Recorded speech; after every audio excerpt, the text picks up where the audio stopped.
Tall, so not the biggest barbarian, but I'm jacked. It's a hair and braids. We could put our hair in braids. Let's if we put it into braids and then we wrapped it around. And then we gave them the flowers. And then when we did this. May I have another drink, please? Yes, you may. And he goes over. Put your hands up, it's better! No.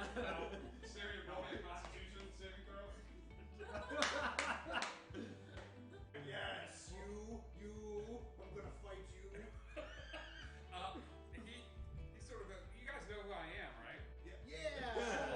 Yeah. Goggles. You're Dr. Mole? Robot. Dr. Robot. What do you do? Take a moment to try to stop laughing.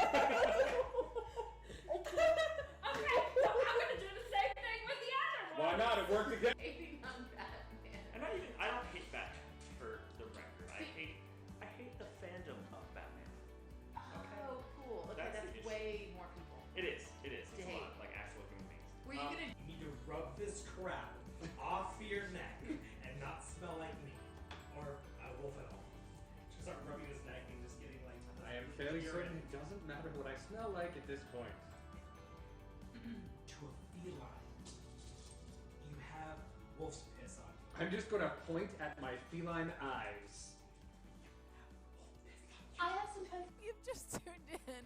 We had the brilliant idea while we were fishing at the Dark Moon Festival. Oh, jeez. To do a dungeon with fishing poles equipped. Because why not?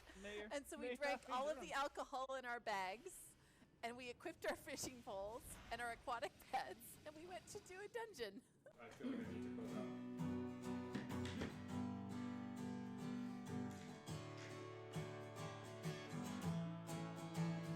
So this was the end of our epic tale. What holds for next week as the heroes set sail? We may find more family, we may find where things start. All we know is to follow our hearts. So our heroes set forth to pillage and to wander in the magical continent of wonder.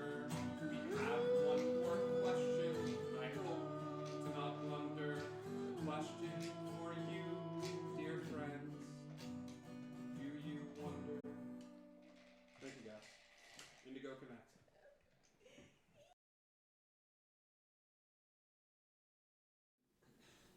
Greetings.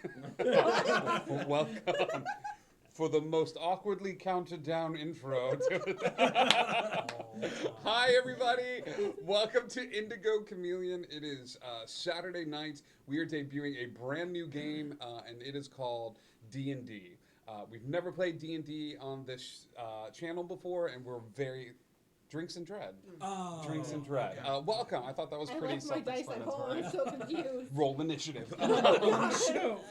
This is a storytelling game that we are going to be using a Jenga tower in order to tell a horror story or a sci-fi story. And my job is to keep 4 individuals who are drinking booze on the tracks as we try to tell a collective story together, all working together.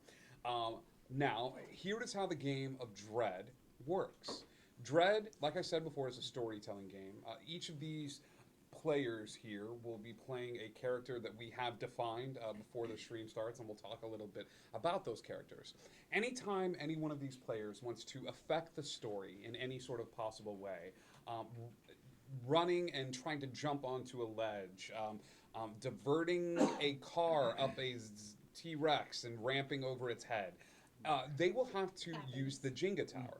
The Jenga tower represents the feeling of dread in this story. You will have to pull a brick from the tower in order to make things happen. Sometimes you might have to pull 2 bricks from the tower. However, this is Drinks and Dread. So occasionally you'll be able to forego pulling a brick by taking a drink. Sometimes it's a bit larger of a drink. Sometimes it's a bit smaller. I'm looking at you. This is small. I ordered the small.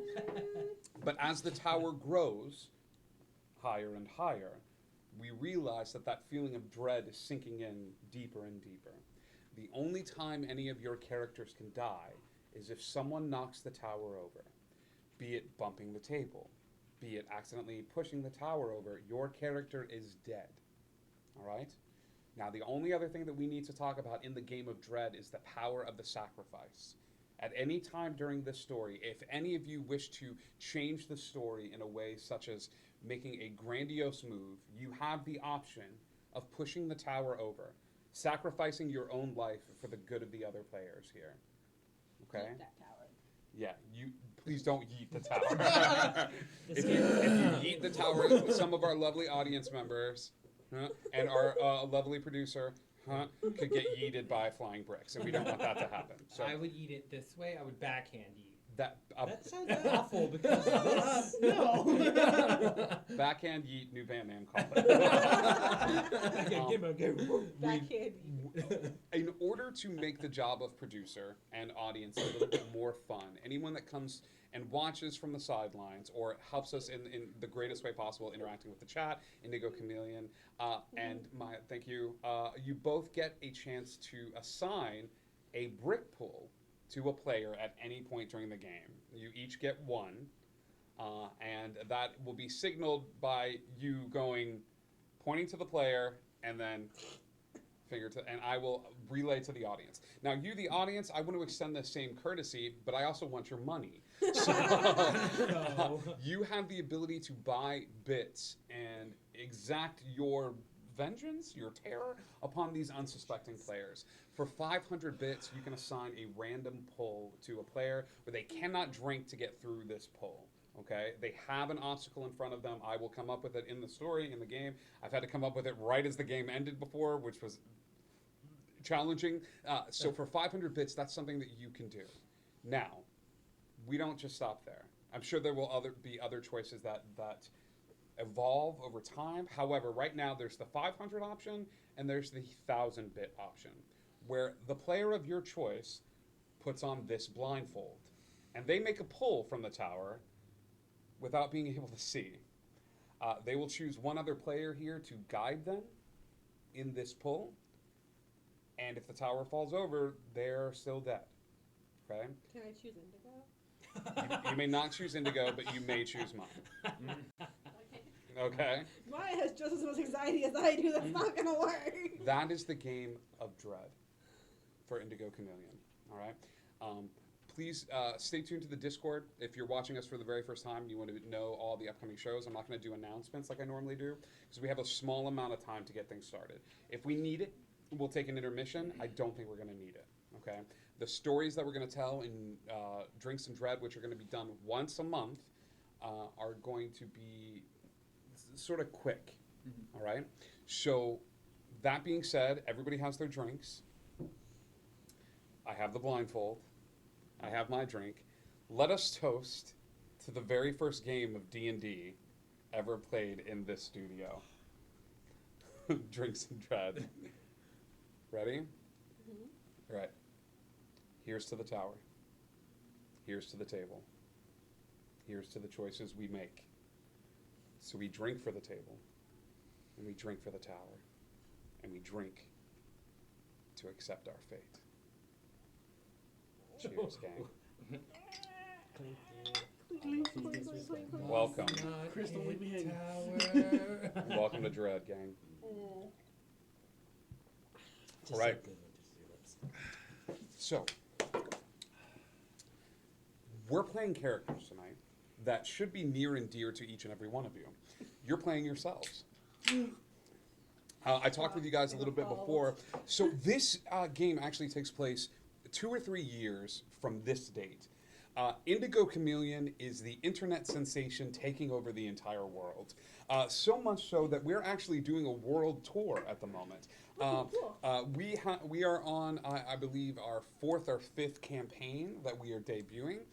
This group of adventurers is part of a group that is going out and touring different parts of the world. Your stop takes you to the faraway mystical land of Australia. The 4 of you have just finished an amazing show where You had an amazing opener. That Critical Role actually opened for you guys, which is great. And they were a great warm-up crowd for you. They got things like going and popping. And then Indigo Chameleon took the stage, and it was an amazing live show. You decided to celebrate the next day by visiting the Taronga Zoo. Taronga Zoo is located in Australia, and this is an amazingly immersive zoo. Starts with this main sort of entrance, and as you make your way back towards the far end of the park, it actually ends in water, and there's a ferry boat that can take you from the water all the way up to this little dock at the back of Taronga Zoo. As the four of you are exploring this zoo, the worst thing in the world happens. The world ends. It doesn't end in a flash. It doesn't end in a giant explosion. It's a quiet thud that reverberates around the entire world. The first thing that happens is all electronic devices are shut off. Oh, man. The second thing that happens is the sun is blocked out for a period of time. The government tries to evacuate many people, but something gets amiss with your visas. The four of you are told to wait at Taronga Zoo for a period of time, and a government official will come and pick you up, but you hear the sound of gunshots and bombs dropping, random screams that seem to echo out throughout the city, and that car never shows up. Cut to a few months later, and then a year later, and that car still hasn't showed up. But the four of you are survivors. You're fighters. From whatever walks of life brought you to that moment in time, you are holed up in the Taronga Zoo, and you've formed a bit of a community. The four of you have each chosen a group of animals to take care of, and these animals, you don't know if it's because of what's going on around the world and they can feel it and sense it. This group of animals is a part of you and has grown attached to you, almost like a child would to their parent. So let's go around the circle and talk about which animal each of you have chosen an exhibit in the Taronga Zoo to look after, and these animals will be helping you on your adventure if you so choose. So let's start with you, Ryan. Which animal grouping have you decided to set up your home in and take care of? So my first job was working for a theme park, and they had a baby rhinoceros born on property. Cool. Go ahead and pull a brick as you're telling me this story. Cool. And so, I decided to hold up in the rhinoceros exhibit. Just as a reminder, good job, Ryan. In the game of Dread, you may use one hand maybe touching the brick at any given time. You can't use two, okay? All right, so rhinoceros. Rhinoceros. Okay, great, rhinoceros exhibit. Miss Audie. So as anyone who knows me, likes to sleep at least half of my life and also enjoy being warm. So I shacked up with the bears, all the grizzly bears, right, where I spend most of my time. And it's an amazing time. Would you pull a brick for me? Describe to me the habitat that you have set up for all of these bears. Is it just brown bears? Are you taking care of any of them that happen to be in this? So I took up with the grizzly bears and the brown bears. Okay. There are 3 of them. All right. And they already had this giant big enclosure that they were in. So I kind of just stay there, and I made one of the caves that the original zookeepers made for them as my home. Sure. So we all just kind of sleep in a little cave. Sleep in a little cuddle puddle. Cuddle puddle. It's great. Chris. For me, I like most of my D&D characters. I go for animals of the pack nature, so I go with wolves.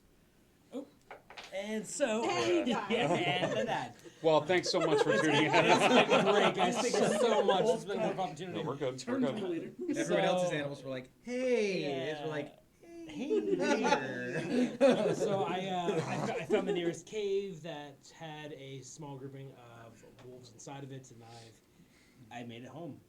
All right. Last but not least, Eric. I immediately went over to the river otters. Or as I like to call them, my water puppies. River otters actually spend most of their time on land. They just they hang out in the water sometimes, and they're like the greatest mix of a cat and a dog. A little sneaky. They're able to get into places, get out of places easily, and it reminded me of my first character on Indigo. So I chose the river otters, and I hang out in their enclosure. Perfect. Oh, I didn't pull. Go ahead and make a pull for me. This tower's already giving me anxiety. Yep. Yeah. Some of those bricks have not been pulled for a long, long time. So Indigo and Scribe are also there with you guys. Indigo has taken over with the big cats, the big sort of lions and tigers and Makes things sense. of and things of that sort. Scribe has gone a different route. Scribe has gone with the exotic reptiles, including the poison dart frogs, and Also is making makes sure to sense. take care of these animals. I will say that this little group has managed to survive quite a long time. We try to take care of all the animals. A lot of the animals were let go and let free.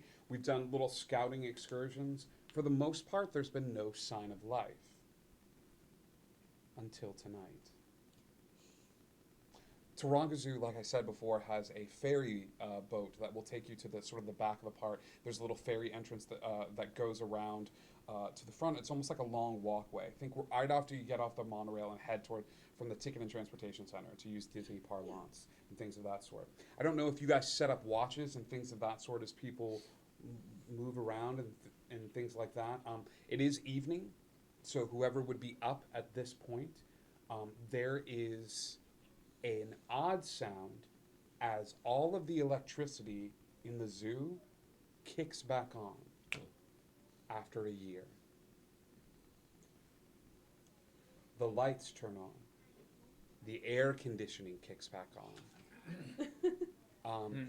And all of you are woken up to the sounds of this light ambient music. Some of the tours kicking over again after a year of sort of audio recordings and things of that sort, and all of the lights in the park turning on. What are we doing? I'm hunkering down. I'm finding like a little place to kind of just get low to the ground and kind of get. I'd say you can hide if you really want to make sure you can't be found. I'm going to need a drink or a bowl. Ooh, I can definitely do that. Okay, so Chris goes doesn't really look around for you guys. He kind of sits in a spot and hunkers. Make sure that he's well hidden about for whatever is coming next. Hey Chris, maybe a drink would be nice. Would we have had like a central like meeting place for all of us? Like Sure. instead of just like staying at our own exhibits, we like had a place where we'd meet up. Sure. Like I said, the park is pretty big. But I think as I pull up my map of Taronga Zoo, I think the central meeting place for you guys is going to be right near the center of the park. After you come in through the entrance, there is the elephant enclosure, which is at the very center of the park, and there's also a little body of water there. You can either meet there, which is a little bit of an open space. Yeah. The seal show is also enclosed by concrete, and it could be more of a like staging ground, like we go meet here at the amphitheater. I'm gonna take my biggest bear, my strongest boy. Your strong boy. My strong boy, Okay. and I am going. Me and him are gonna go walk and try to find someone else. Okay. Does anybody My head to other the two are meeting gonna spot? stay behind. Yeah, I would say at this point I probably would have grabbed like a couple messenger bags. Okay. And put like 6 otters in them. I don't. Otters I'm are gonna. small. I'm going to trust you here. Okay. I don't think 6 otters could fit into 2 messenger bags. He stood up. One's on his neck, They one's sound on his like shoulder. this. I've waited my entire life to say this. Make a pull or take a drink to see if you can fit 6 otters into 2 messenger bags. All right, you're good. You're good. You're good. Yep. They are comfortable and they are standing up in these 2 messenger bags, and you are heading towards the seal area as well. Yes, I would go to the seal area because it's got a body of water and it's indoors, so Okay. air conditioned. All right. I would take probably one of the rhinos and go toward it. I don't think I could go inside with it. Very important question. Are you riding the rhino? Of course I am. Cool. Good. Harness your inner Robin Williams. Your trek is a little bit longer. The rhinos are located in the far right region of the park, Okay. and this is, like I said, it's towards the center, past the food market and things of that sort. Okay. So you've got a bit of a trek. The 2 of you get there first, and the lights are on. There's no sign of Chris or Ryan. They are very big. It's going to slow you down a little bit. No, just Okay. On my way, do I notice any of the snack machines that we haven't raided that we couldn't get into because of power being out? Yeah. You know what? You do notice a couple of snack machines along the way. Okay, so I take one of my otters. I pull up, you know, the place where the snack falls. Sure, yes. I pull it up. I would like to show up right at this moment. I'll allow it as you shove your otter into the snack machine. Maybe different wording. Sure. Shove your otter in your snack machine. Phrasing. To see if he can go up and get some snacks. Okay. Yeah. So what that means is you're standing still for a little bit of time. Yeah. You're shoving him in, and you're just like, "Hey, buddy, I need you to get out anything you can." And he begins the process of taking things out. Mm-hmm. At this point, you will hear a loud sound coming from near the front of the park. Okay. I say loud sound, and you sort of look over off into the distance. It's right now it's blocked by eyesight. You're just hearing what sounds like. It sounds like something big falling over. Okay. I would click at him to come out. Okay. Like, and grab him and whatever fell in. Sure. I'd say you have like 3 or 4 snacks right now that you weren't able to access. That random chips and things of that. Maybe sort. like a meat stick. Sure. Yeah. Preserved. Yeah. Yeah. Well, like one of them that's definitely not meat, but like. Yeah. I'm gonna tell you it is. In a pinch. The semi meat stick is in your possession. Yeah. And I would put all of that back in my bag with him, and then I would take off towards the meeting place because I know that's where we need to go first. Okay. Because he stopped for snacks, you're actually the first one there because I think you saw him getting. Oh, he's getting snacks, and you kind of kept walking. You're a little further away. You get to the meeting spot. Okay. And you're sort of in this room by yourself. It's really quiet. The lights are turned on. The air conditioning is sort of running. There's fans, and for the first time in a long time, like the fans are moving.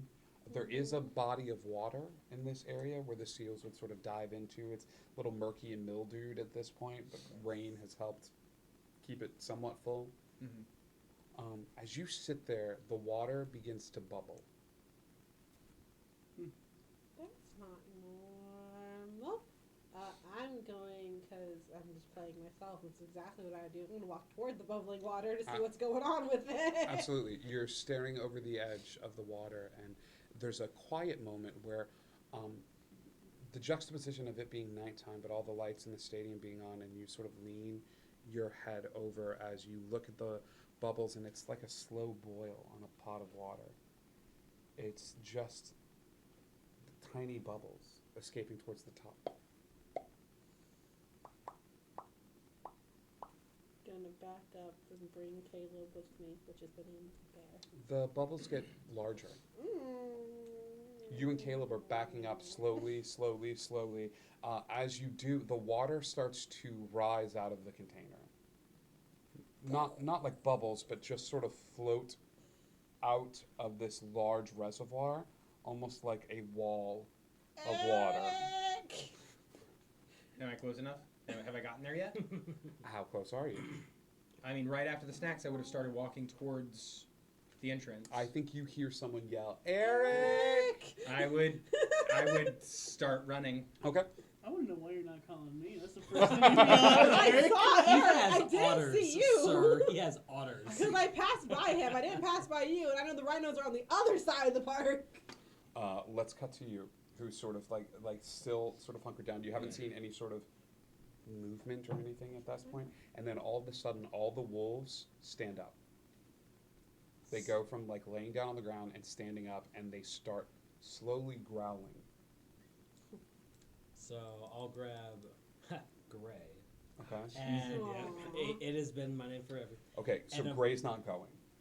Gray is hunched over. His hair is standing up like this. Like you can take a drink or you can make a pull for me, but Gray is not moving at the moment. Gray's moving. Okay. You grab Gray by the scruff of his neck and you just give him a little yank. The rest of the wolves are all staring at the entrance to the wolf exhibit. It's a round sort of pavilion with this like little enclosure, and they're all sort of staring forward, and then it's a quiet moment where you've got Gray by the scruff of his neck and and they all just sort of dart outward. They start running as fast as they can. They do something you've never seen them do before. They jump out of the enclosure. It's a very high wall, and they jump out of the enclosure and take off towards the front of the park. You hear this howl that takes, and you don't know where this howl is coming from. And you look down, and it's coming from Gray, as the rest of the wolves have taken off in a mad sprint towards the front of the park. Is there any doors that's ahead of me, or? There is a door that leads from this enclosure to a little employee area that can lead you out towards the back if you would like to go there. So then, yeah, I'm just gonna grab him. I mean, I would imagine like the wall is pretty high. It's probably too high for me to scale. So you could certainly try. It's the quickest way to follow the wolves. If your goal is to follow them. 5.5. Okay. I'm gonna try it. Okay. Take a good drink here. Yeah, you know what? Even being 5.5, you kind of spent some Samurai Jack years, buddy. You spent some time, tying weights to your legs, and you come and then you just jump over this wall. You are on the other side of this. Unfortunately, Gray is not. You held him back, and Gray is sort of whining, pacing back and forth from this area because he's following the orders that you gave him to stay. And so you're on the other side, and the rest of the wolves are running far away from you. You're going to have to make a tough decision here in a second. At this point, you make your way over to the enclosure. Okay. Cool. As do you. The two of you stand there and watch as Audie backs up with, what's his name? Caleb. She's holding on to Caleb, and she's going, and there's water floating in the air. Still bubbling slightly, this sort of green, murky water that's floating in the air in front of you. Is there a rock nearby? Is there There's plenty of rocks and stadium seating. Cool. I'm gonna try to throw a rock through it and see if it's if it's jellyish or if it's an actual it's just water. Yeah. How close are you getting to this? So we have Yeah. Stage probably halfway on the stage. Yeah. This is not a hard shot. Not a hard shot, but just enough so if it falls that I have enough time to step back. Sure. You take the rock and you throw it into the water as hard as you can. The rock does not exit out the other side. Okay. Gross. I wouldn't get too close to this. In fact, I would probably say when I saw the water, I would probably just stay in the doorway. Okay. Can I lean out the doorway and look over towards the elephant enclosure and see if the water there is floating as well? Sure. You could try. I would try. Yeah. All right. You, Eric leans out. As he does, he backs his back against the elephant enclosure and takes a look. The elephants you have long since let go or used for meat to feed the other exhibits in the area. The water is not floating, but standing in the elephant enclosure looks to be a man clad in all white. White pants, white shirt, shaved head, standing deathly still in the elephant enclosure. He's just staring in this direction. I would relay, guys, Scary Jesus standing over in the elephant enclosure. Scary Jesus. The water drops. Splashing everywhere, sort of rolling on the ground towards the two of you and reaching out almost as the water just starts rolling on the ground towards you. I think Scary Jesus knows we're here. That's a safe bet. He saw me stick my head out.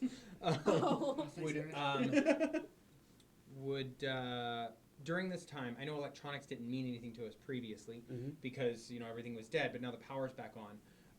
Would we have at any point found an employee area with lockers or anything like that? Yeah, near the front of the park, I think. Near the front? Yeah.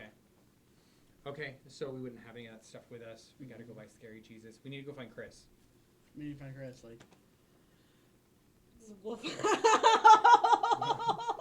The three of you start making your way over towards Chris. Chris, what are you doing? Are you leaving your wolf behind? No. So high fence and then almost like another fence where they kind of keep the people out from the enclosure.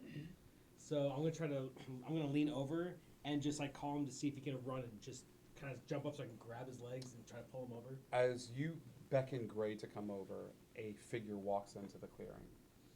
This is a more feminine-looking person than the rest of these guys have seen, but you haven't seen them yet.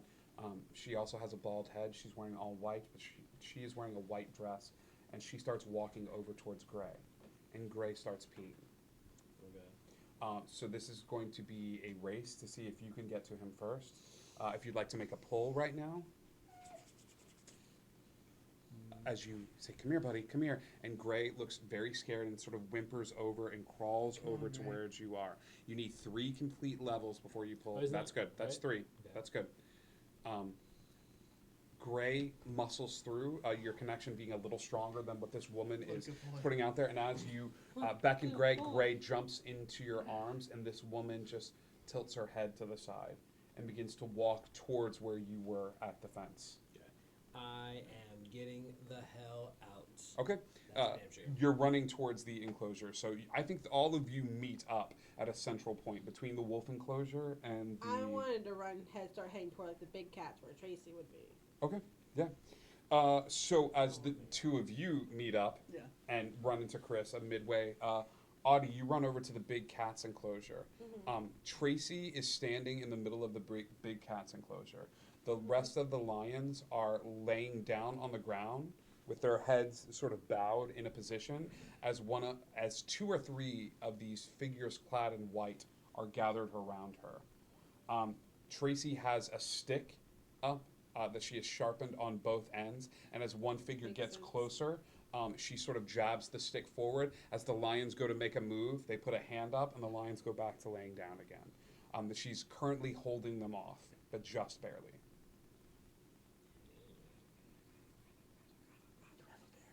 I do have a bear, but I don't know lions. You have about 30 seconds here before it looks like there's going to be too many of them around her. Okay, so I can get in. You can get in, yes. Okay. Would I know if Tracy has any extra pointy sticks that she has made that I can just grab? There's no way of knowing. If you want to do a quick scan of the area by taking a drink or making a pull, you can see if you can grab an improvised weapon as you make your way into the enclosure. Improvised weapon, please. I would like one. I think as you make the pull instead of the drink, you find a shovel that Tracy has used several times and has sharpened on the edges of it just in case she needs to smack something. So you get this sharpened shovel that you pick up as you make your way into the enclosure. I'm open the cage and I'm like, Tracy, back up, let's go.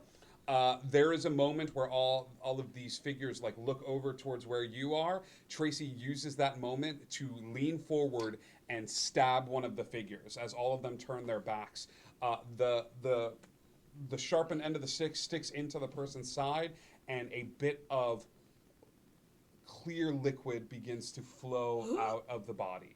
I say clear liquid because it's almost like a gelatin that seems to flow out of the body and spatter against the ground. As this happens, the body begins to deflate a little bit, and Tracy backs up. One of the tigers is able to respond, and she goes, "I'll meet you at the other meeting spot." And she takes off in the other direction away from these figures. I close the enclosure and like, can I lock it? I can lock it from the outside, can I? You have no idea how to lock this thing. If you want to use the shovel to leave it behind, you can do that. Yeah, I want to do that. Okay. I want to like. See if this shovel fits the locking mechanism for the door. It does. You take the shovel handle and jam it in, and as you jam it in, you feel like hands hitting the door, but hands making indents in this metal door, which is held strong and firm with the shovel. The shovel bending against. Let's go, Caleb. Caleb goes tottering after all of you. The 3 of you meet up and see Chris. He's got Gray in his company. Hi, buddy. We got to go. We got to go now. Have you guys ever like seen this bald-headed person like coming around? We saw somebody all in white standing in the elephant enclosure. That's exactly what I saw in the wolf enclosure. Okay, guy. Woman. Oh.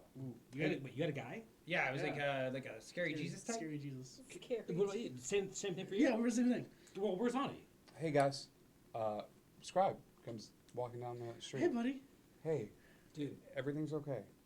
you're oddly calm for what's I happening. understand, but everything is going to be just fine. How many frogs have you been with, buddy? We gotta kill Billy. Scribe doesn't have any sort of frogs on his shoulder. He doesn't have any snakes wrapped around his neck or anything like that. Okay. If anybody wants to take a closer look at him, even though he's Yes. further away, you can take a drink or you can make a pull. Okay. There he goes. I'm looking at Scribe. There you go. Taking a good look at this. So, Scribe is standing in front of you guys, and he doesn't have any of those animals with him. But as you stare and look at him, his left leg at the knee is bent at a really odd angle. Like it's almost like the knee has been flipped and reversed around, and the foot is facing the other direction. But he's walking towards you guys, super calm, saying, "Guys, it's okay. They're here to help. Who's here to help? The other people. They turned the power back on." Okay, so we've been here for well over a year, and now you're telling us that there's other people here. What happened to your leg, Nuts. buddy? Like, Scribe keeps walking forward. How do they want to help? I'd say he's about 20 steps away from you guys. How do they want to help? Well, they want to take us away from all this. Take us where? To a safe space. He's 10 steps away from you guys. Where did we first meet? What? Where did we first meet? And I'm gonna grab Gray by the scruff. Just hold him for a second. Gray's freaking out. Gray's chomping at the bit to get at Scribe. Where'd we meet? First time. Well, we met in Claremont, right? Okay. Do you remember our first conversation? Sure, he's 5 steps away at this point. Who's Rainer Shine? A friend of ours that we met in Claremont. I'm gonna say no and turn and start running. Okay. yep, I'm following Eric. Like, we're out of here. Going, running. If they're going, then Scribe reaches forward towards Gray. So you can either yank him away, or you can take a swing.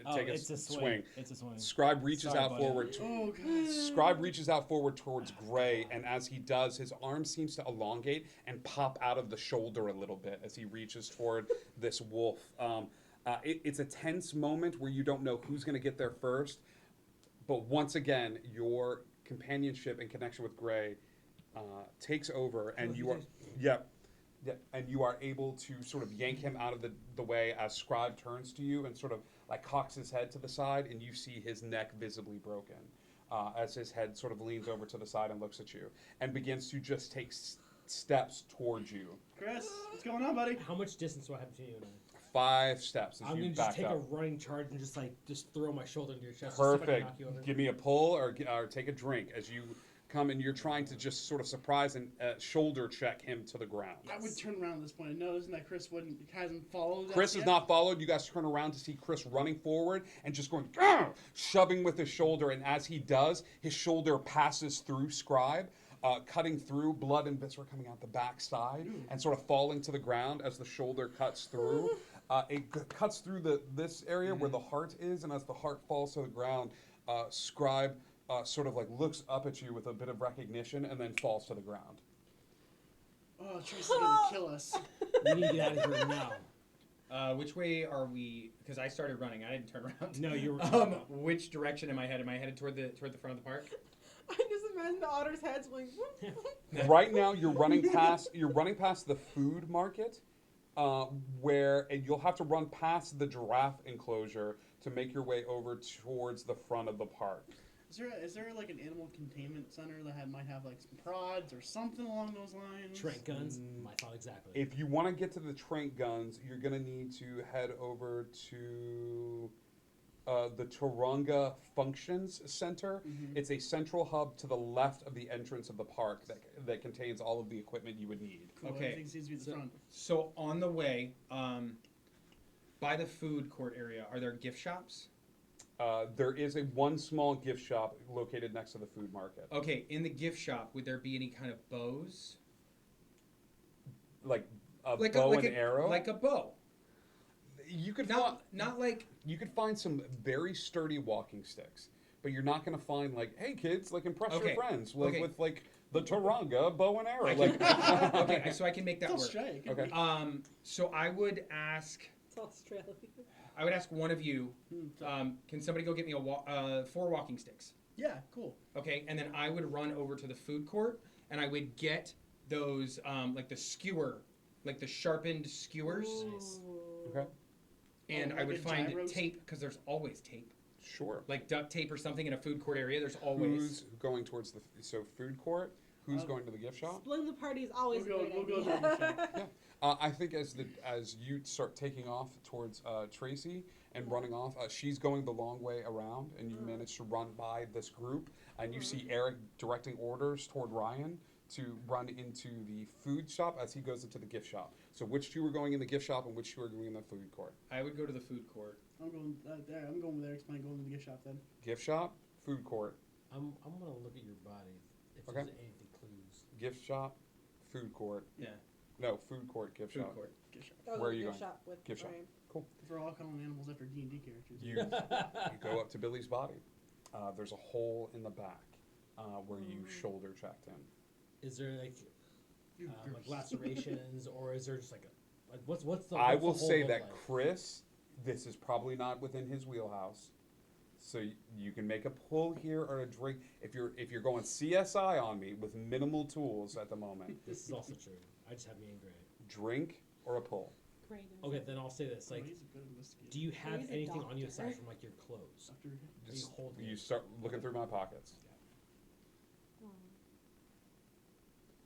We're gonna find something real sad in here. You start looking through his pockets and you see that Billy has a cell phone. Is it active? Yeah. It's active because he kept pictures of everybody on the cell phone and he would keep it charged to look at pictures of people. So, But there are bars on the cell phone. okay, I'm taking it, and then I'm just following the direction in which the Eric is running. Okay. So me and Gray just. All right. You and Gray are heading that way. Let's go to the gift shop. Cool. Gift shop is on. There's light music playing. You walk in Why are we through here? the automatic doors to the Taronga gift shop. And as you come into this area, all of a sudden you take a few steps in and the lights go out. Of course. Oh no. There is a click as the front door locks, the automatic doors. Oh, and animals are outside? I love Caleb. I don't think Caleb goes everywhere. Caleb with is me. in. I think you would have your rhino buddy with you as I'll well. bring Bo with me, yes. Bo is with you. Oh, Well, Caleb.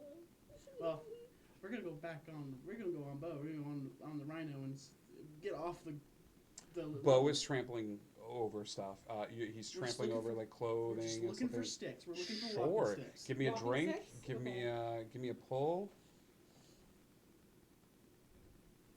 It is Audie who finds the very sturdy walking sticks off in the corner. Right? Found 'em. She picks up a 2 or 3 super heavy sort of walking sticks that have intricate designs carved into them. Nice. You hold on to the walking sticks. Yeah. Okay. Where do we go hold, next? I'll give her one of them, and I'll hold the 2 of them. Okay. We're at a gift shop. What else would be in the gift shop? We got what we came for. Let's just get out. Okay, that's fine with me. And we're gonna trample the door down. Like we're gonna bust Sure. through As the you door. get close to the door, outside of the door, there are about 7 or 8 of these white figures, all sort of staring out towards the front of the Tracy door. stabbed one of these guys.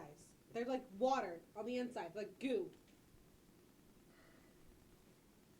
Okay. Also, Tracy's okay, by the way. Like, Yeah. She ran off from the jar of the tiger, like we So all you're thought her telling last me- time we see so Tracy. you're telling me we can kill these things, right?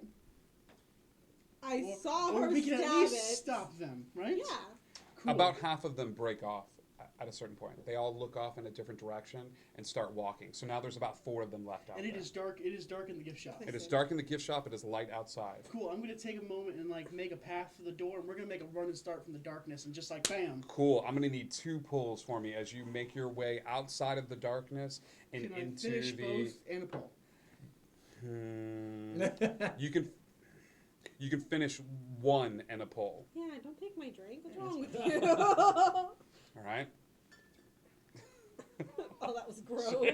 It's fine. All right. Give me a pull. I really want this.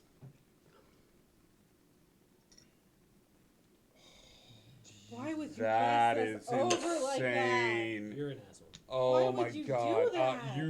that? There is a okay, ready? And Bo and Ryan go trampling out of the front of this room. They running over these 4 beings that are sort of stood there. All 4 of them put up hands to stop this from happening, but it is too late. The horn piercing through, and as it does, water splashing in every direction. This clear gelatinous liquid hitting the ground. You have carved a path through these 4 individuals. Where are you going? Once it's charged through, like the glass is broken, me and Caleb are right behind. Okay. You and Caleb are walking straight behind. You manage to get about a few steps towards the door as he tramples out before you feel a hand on your shoulder. As one of the figures is coming around to the back side of the gift shop and has placed a hand on your shoulder and gripped it firmly. Caleb, food! You. Caleb's a little freaked out right now. You can give me a pull right now to muscle through. Oh. Wow, this okay. Yep. You say Caleb food, and Caleb goes and just tears into this thing and starts biting through the arm as it does. Are you leaving Caleb? No. Okay. I would wait till I see it down, and then I would take Caleb. Sure. Another 3 are walking through the gift shop and getting closer to where Caleb is. Caleb is still tearing into this thing, trying to eat or find purchase in the meat. Tracy's been training me all year. Let's go. All right, Ryan is taking off. You're in this area, and you're like, "Bring it!" And as you gestured, you didn't. You left it behind. You got one of the walkies. I got 2. All right, let's go to the food court. Okay, so I go to the food court. You walk inside. I walk inside and I look for the hot dog rotisserie machine. There's a bunch of people sitting at tables. They are not wearing white. They seem to be engrossed in pleasant conversation. There are people wearing different clothes. They're all sort of sitting around and talking. As you come in, there's a cursory glance up, and then people go back to having conversations. There's somebody do that? There's people eating and talking about the different exhibits. You see a few children running around. Is there anyone I recognize? Is there? It's a pretty crowded place, dude. Oh, Jesus. No. Maybe a drink would be better on this one, Eric.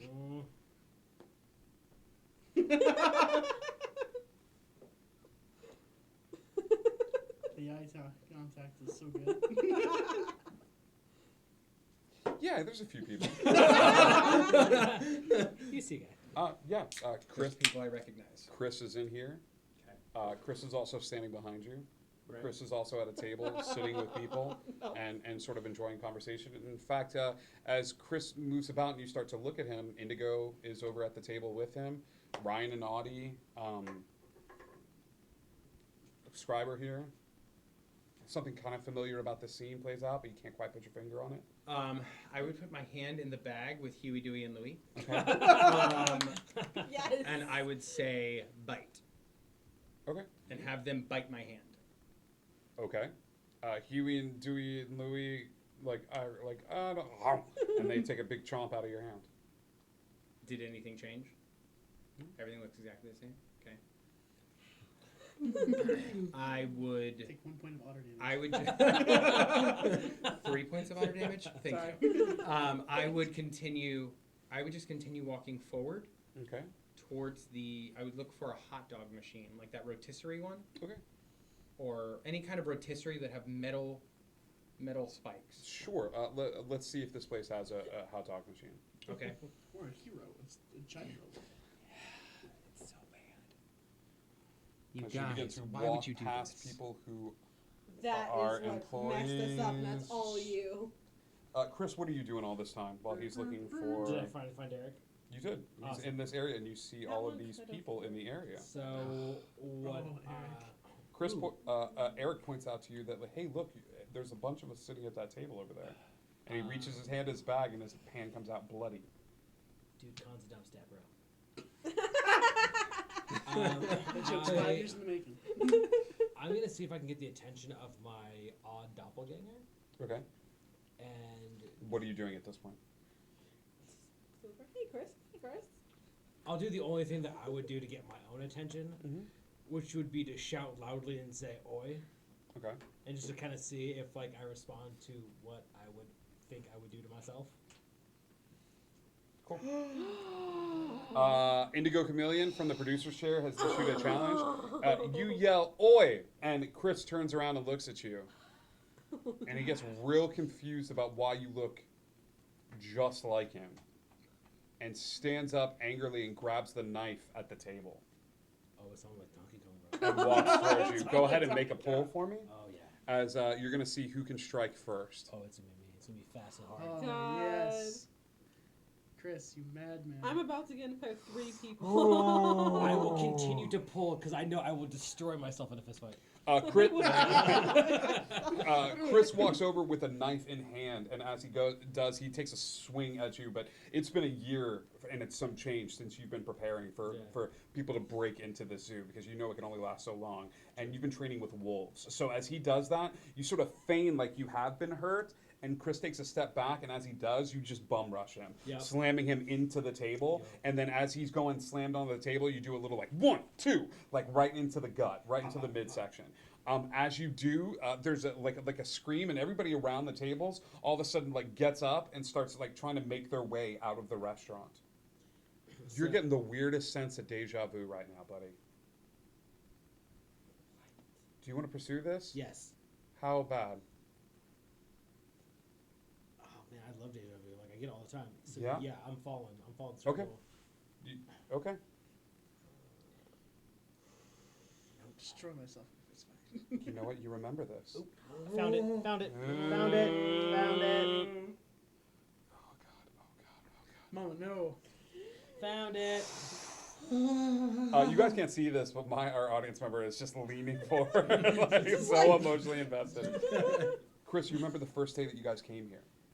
Almost like a year and a half ago to 2 years ago when you came to the Taronga Zoo, and that weird encounter that you had with the homeless man who came up to the table, and you got into a fight with him, and everybody kind of laughed about it, like, but this happened like over a year and a half ago, 2 years ago, before all the nonsense happened around with the zoo and stuff like that. But you remember this. This happened. Oh, and you're already gone, didn't you? I walked towards the kitchen. He's back in the kitchen. He is nowhere near where you are. And Chris is like, well, the other Chris is incapacitated at the moment. Cool. Let's go back to where you guys are. You go streaming out of this, and you're like, let's do this, Audie. Audie? You are on the rhino. You are around the trampled remains of some of these creatures, and you hear... you look back into the area, and you see as Audie prepares to fight off 3 of these individuals. Then we go back around. Okay? You cannot charge in without stomping all over her. So are you leaving the rhino out? And you're going in by yourself? Are you just hoping that you can steer this thing out of the way in time? I'm dismounting and going toward her, but he is in free tow. action? Yeah. Speaking of free action here. Speaking as a free action. How far away is the bear enclosure from here? It's a trek. It's a ways away. It's a trek. So if I scream, they wouldn't be able to hear me? You have no idea. That'd be like 3 pulls, and you know it. I would say that would be a pull from each of you. Oh. All 4 of us? Nope. Just the 2 of you. What if I make 2 pulls? If you want to make 2 pulls by yourself to summon the rest of your bear cavalry. Cavalry. Oh, geez. So Ryan, you hear this scream. What does Audie scream to get the attention of the bears? I need 2 other names. Well, one is Caleb. Caleb, I have 2 girls. You have 2 girls? Yeah. So you call Cool. Maya. And Zara. Maya and Zara. I just call her names. Maya, Zara! Hopefully they hear me. All right. I'm praying they hear me. It seems like it cuts through the din of this ongoing battle. The 2 individuals that are in this space with you reach a hand outward and grab you by the shoulders. As they're grabbing you by the shoulders, you're feeling this odd liquid seep in through your clothing. It's soaking through your shirt and into your skin. You don't know what it is, but it has an acetone feel. And as you're feeling this sort of numbness move through your body, there is a and And then as two large female bears come like running up through the gift shop, and just each one of them tackles into one of these figures, knocking them to the ground. You stay and So there was 3 of them, right? correct. Caleb is done with his meal. Okay. The 2 of them are still working. If you want to take Caleb and leave, you can. I don't leave my bears, Yep. so I would wait until they're done and slash them up before I leave. Ryan, as you turn and look forward, you see that she's taken care of, and you look down the street. You see a horde of about 15 of these white-clothed figures making their way down towards where you are. I do this at Ryan. It's all solved. I did it. I pee a little seeing extra bears, and I go to set up. Eric. All right. Go to Eric. Go to Eric. Okay. Eric, Eric, you got find this metal sort of revolving hot dog. Okay. I would also Not say okay. that, being that I'm playing me, I probably would have a pretty good understanding of this kitchen and what is in it. Sure. There are people working the kitchen, and you're sort of walking through, and they're sort of like looking at you as So you I sort would- of nod it down. I would know where everything is in this kitchen because I'm guessing over the last year and a half I've probably been cooking meals for everyone. Sure. It's a little difficult without electricity and things of that sort, and the refrigeration going bad. Right. But I think you would have a good understanding. Like I would know where there were knives and Yes. things like that. Okay, so I would grab as many butcher knives as I could get. Okay. And I would also grab the spikes that the rotisserie would be operating with. Okay. I will allow that because Okay. it plays into your strengths. How many are there? 4. 4 spikes. 4 knives. 4 knives. And we'll say 5 spikes. Okay, 4 and 5. Got it. And then I would go to where the odds and ends are, like the maintenance section of this restaurant, and I would get some duct tape. Okay. You go over to a small supply closet. Okay. Mm-hmm. Is the supply closet open? No, it is not. Great. Good question. I would ready a knife. Okay. And then I would open the supply closet. You open the supply closet. Which you have opened 1,000 times. You open it up, and there is just darkness. It is just like dark blackness. Nothing. As you open the door to the supply closet. Great. Okay. Maya's reactions to everything is like my favorite. I would thing. take one of the spikes. Okay. And I would toss it in. I wouldn't reach in. I would toss it. Ting, ting, ting, ting, ting. Past where the Past where visible light is. No, like past where the you see that spike, and it's just laying in a field of black as it's gone past the dimensions of what the normal supply closet was. I'm gonna close the door. Yeah. You hear a ting ting ting ting ting. I'm gonna open the door again This- with the knife ready. The spike is laying on the ground in the supply closet. All the supplies set up on shelves around the area. I'm gonna take another spike. Okay. Toss it next to that one. Cool. You can make a pull, or you can take a drink here to be able to. Okay. That tower's scary. I'm not And yep, you take this spike and throw it through. As the spike is thrown through the supply closet, the spike goes through the back wall of this area.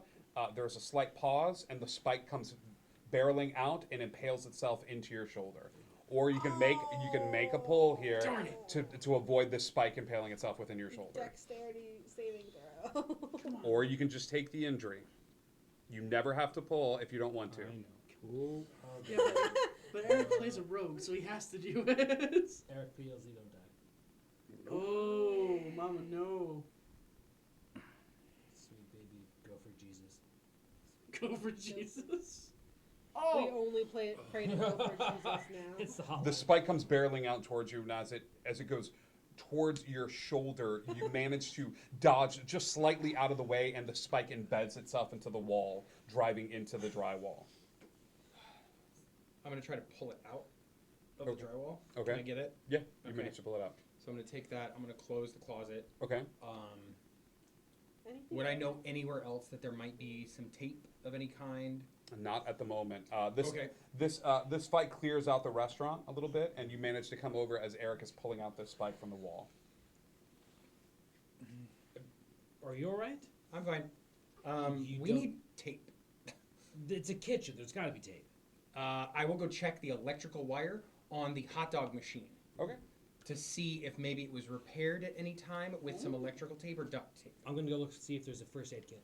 Sure. Yeah. Yeah, you walk out to the restaurant. There's a bunch of people eating in the restaurant. Again. Even back, even Yeah, in you see Chris sort of laughing and smiling with everybody, and he's sitting at a table. There's a first aid kit that makes it as you make your way through the restaurant, but it looks like it's up against that back wall. Sure enough, you find some electrical tape. Okay. I'm gonna take the electrical tape off. Okay. I'm gonna gather as much of it as I can, wrapping it around my own fingers so that it doesn't get tangled. Sure. And then You're wrapping the tape around your finger? Yeah, I'm gonna wrap it around my finger so that it doesn't. Your finger feels weird. Great. I'm gonna look at my finger. It just feels weird. It feels like your finger's asleep. I'm gonna unwrap it a little bit. Okay. And then wrap it again, but looser. Okay. It's obviously a It blood still flow feels weird. problem. Still feels weird. So the fact that it's electrical tape. So I'm gonna take the electrical tape. I'm gonna wrap it around one of the skewers and stuff. Yeah, this weirdness is going around. It's going up your hand now. Great. Cut it off. The The only option here. I'm gonna take a really good look at my hand. Yeah. The hand that you used to grab the spike out of the wall, like you look down at it and there's this like white film that seems to be over your hand. It's got a weird acetone cool flavor now, like almost like a nail polish remover. If you've ever had that like spill onto your skin or something, this coldness is going up your arm, Eric.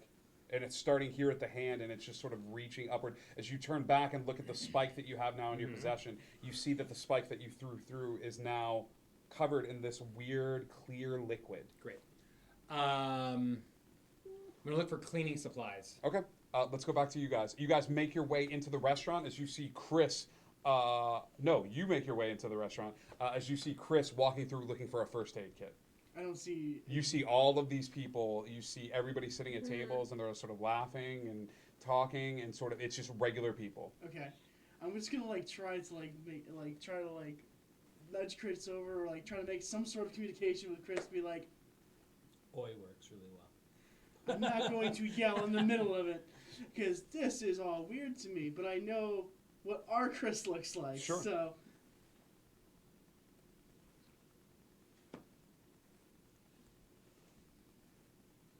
First aid. X gonna give it to you. I'm gonna look for help and try to find the first aid kit then. Sure. Who's looking? Me. I guess because I'm next to the. Yeah. I guess I'm next to the opening of the Yeah. door. Give me a drink. Yeah, you find a first aid kit. I'm gonna, as nonchalantly as I can, walk around. It's and large. It's bolted into the wall. It's one of those big white ones. You have to like unlatch it from the wall and then take what supplies you need and take it out with you. I'm gonna pull out I'm gonna pull out the cell phone. Okay. And see the last call which was made. Okay. And so, yeah, fuck it. As you pull out the cell phone, it's ringing. Gotta be your phone. Yeah. Hello? Hey. Should describe it. Yeah. No, that's good. Hey, Chris. Who's this? It's Scribe, buddy. But it's time to stop. Stop what? It's time to stop. Stop what? You're making this harder than it needs to be. What needs to be harder? Or what am I doing that's causing this to be harder? You're ruining the experience for everybody else. How close am I to the rest of the people, like myself and the other people? You're standing right in the middle of the space. And as you look up and you're looking at the space, everybody that's in the space stops eating and just stares up at you as you're on the phone. Is there an empty seat at the table where I'm at? Sure. I'm going to go sit down with myself and the other people. While there's a distraction, I'm going to make my way just casually toward the first aid kit and just wait for something loud to be able to unbolt it when they're in there. Sure, absolutely. Let's go back to you, Ani. You are fighting, you are just standing in the space of the three bears, the two finish, and as you make your way out, you look down the street and you see a large group of about 15 before, now it's about 20 to 25, all walking down the street wearing these white clothing. And the other direction is the food court. Hmm? Okay. I told you to come to the food court afterwards. You did tell me that. However, I make stupid decisions. Mm-hmm. All three of my bears are behind me. Okay. I'm gonna turn around toward them. I'm going to put my head on Caleb's head. Okay. I'm going to say, take care of the girls. And I'm going to turn around with my hands up and be like, who are you? What do you want? They all start pulling out small boxes from behind them in their person and like putting the boxes and just dropping them in the air. And these boxes, these little tiny boxes, go flying towards the air towards you. About 20 or 15 of them. They just go flying down the street towards you. Tiny boxes. All of these bald individuals have taken out boxes and just sort of thrown them and in your general direction. We have a walking stick. You can start from all this. It'd be great. Sure.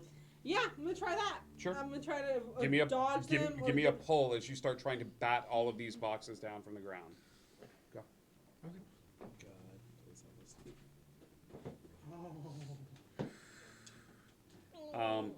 There's a bunch of them, but you manage to just start pulling a Luke Skywalker as you blindfold yourself and are just batting these things out of the area. You're hitting them, and as they fall to the ground, there's a tiny flash and a little puff of smoke as each one falls and hits to the ground. None of them getting too close to you as you just keep backing up and smacking them and hitting them and having them fall to the ground. When they're done, I'm going to hold the stick on my side, look back, and I'm like, that wasn't an answer! They continue to march forward. In about a minute, they're all going to be standing in the spot that you're in. Turn around and take off the food court. Okay. You take off to the food court. Where's my bears? I tell them to follow me. The scene that you come across is Chris sitting at a table with people, you guys, and you see him sitting there talking on the phone, and Ryan's off in the corner, like his hand up on a little like first aid box. Just leaning on it, being like,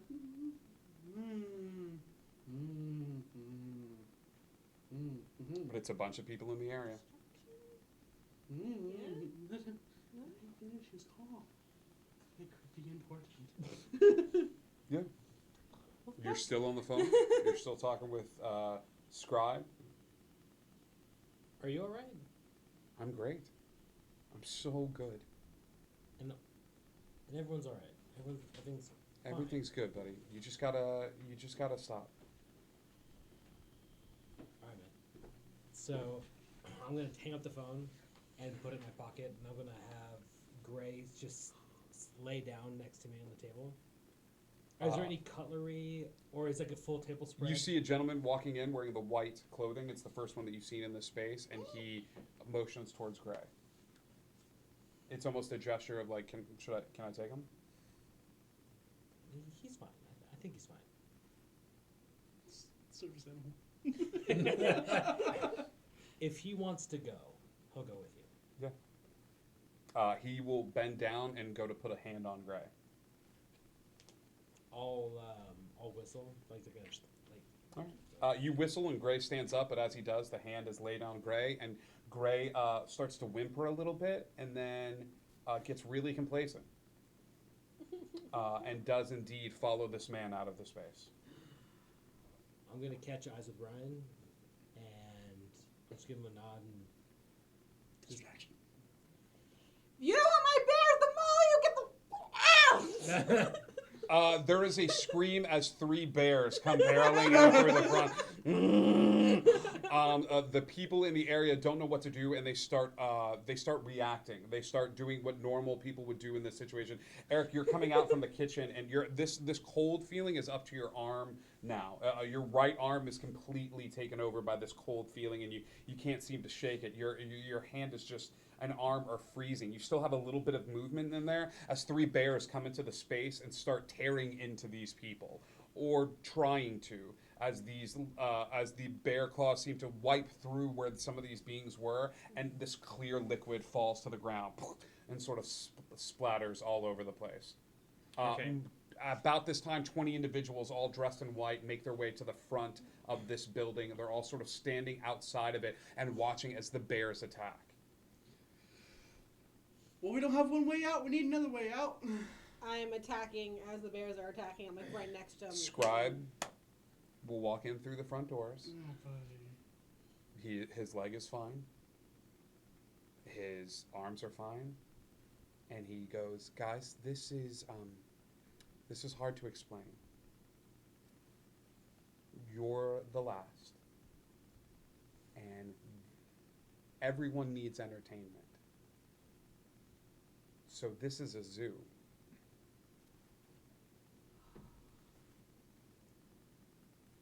This is a zoo? This is Taronga Zoo.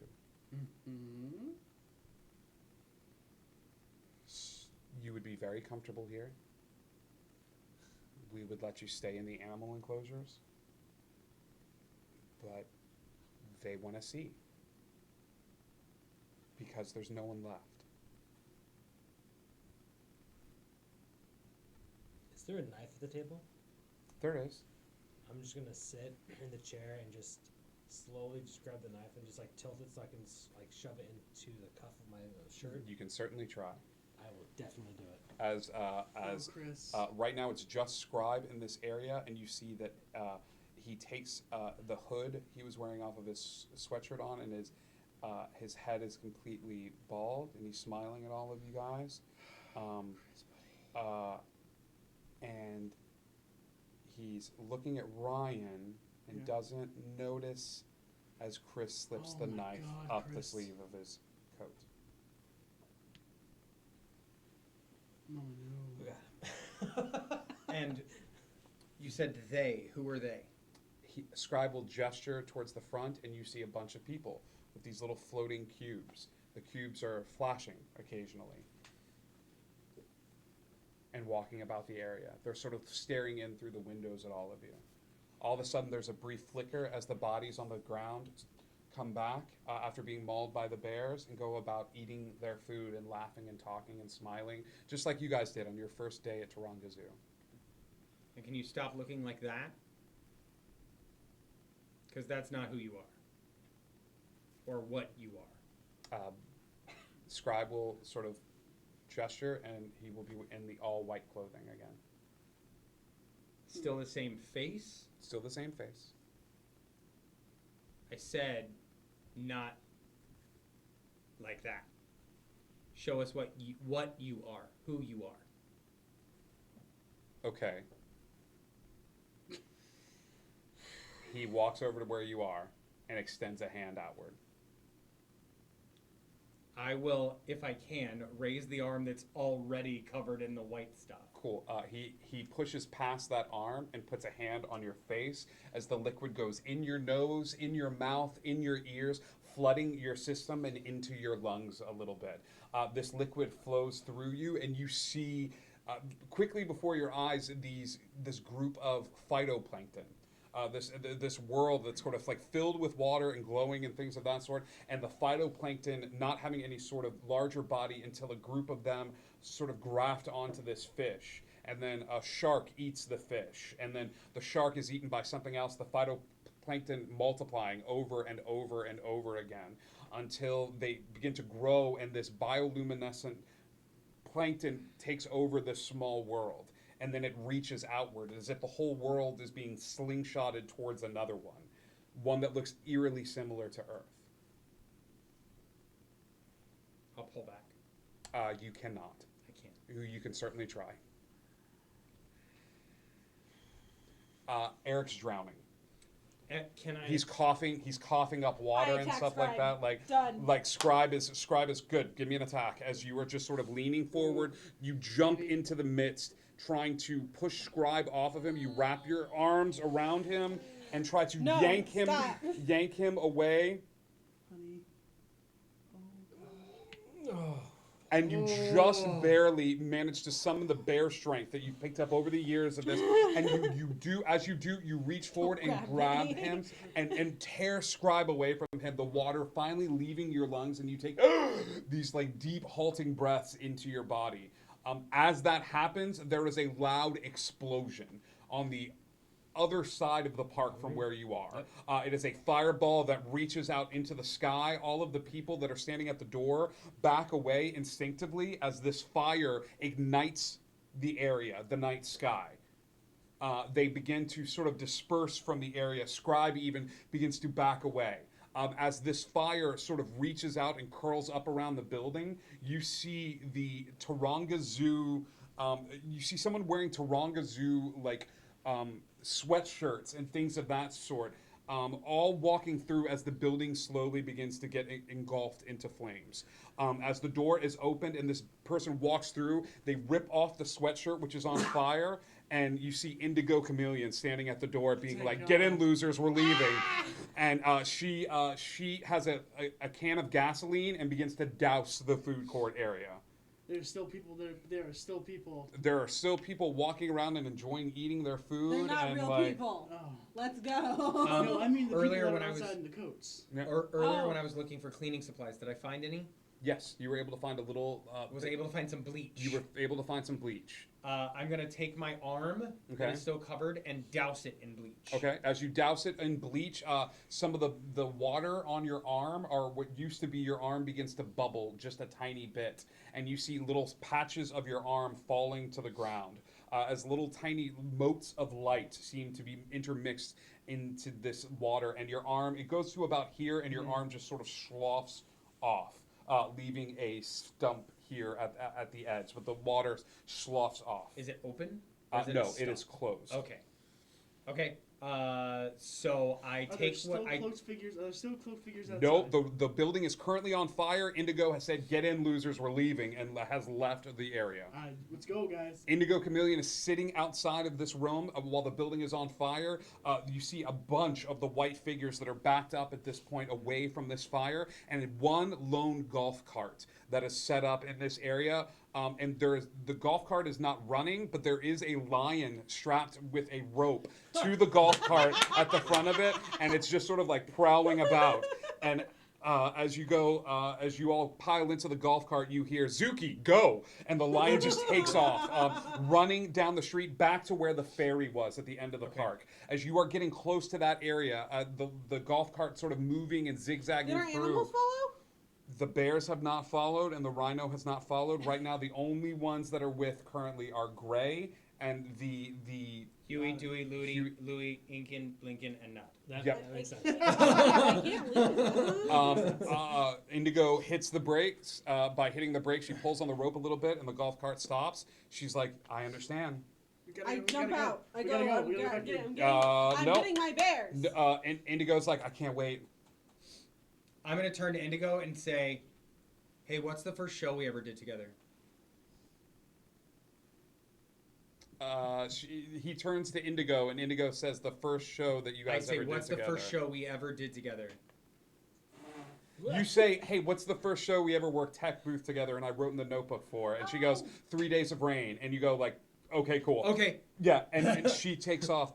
We're good. In. Audie, you look behind you and you see these bears barreling towards you, but you also see them flanked by a massive crowd of individuals that seem to be pouring over like a sea, a veritable sea of white-clothed individuals running after and chasing behind these two bears that are running. You guys are still... There's two. Where's my other one? Is the rhino with them? The rhino is not with them. Okay. The golf... I'm going for the bears. Okay. I'm going for the bears.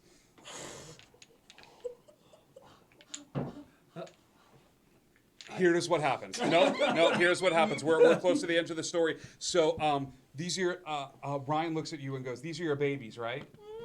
And he goes, "Well, mommy's got to take care of her babies, right?"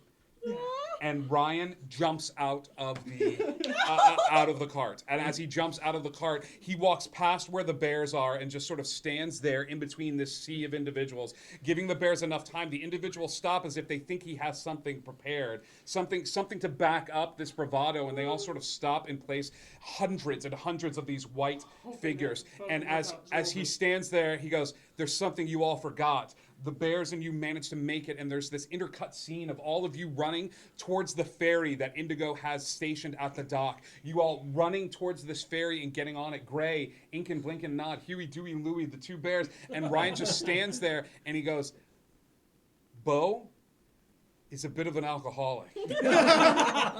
And as he says that, the sea is parted as a flaming rhino goes running through these beings made of fire, and Bo embraces embraces Ryan, and the two of them sit there and hug together. The last seconds of the rhino's life and Ryan's life held together as the sea crashes on top of them, lighting up the phytoplankton, sort of exploding in the night sky, almost painting a view of fireworks as the boat takes off from the dock. Bo and Ryan making a valiant stand to save the rest of the group. As the ship pulls away from the dock, That's my buddy. as the ship pulls away from the dock, making its way down the river, you look back at Taronga Zoo. One small flame amidst the chaos. And that is where we're going to end tonight's Dread. I'll never love again. Except these bears. Except these bears.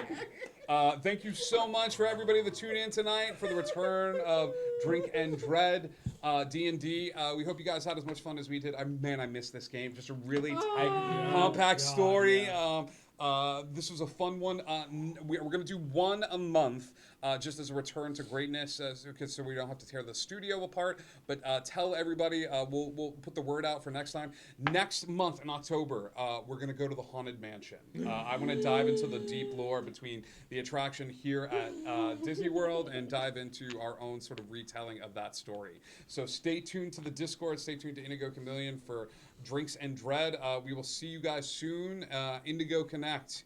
Bye, guys. Have a good one.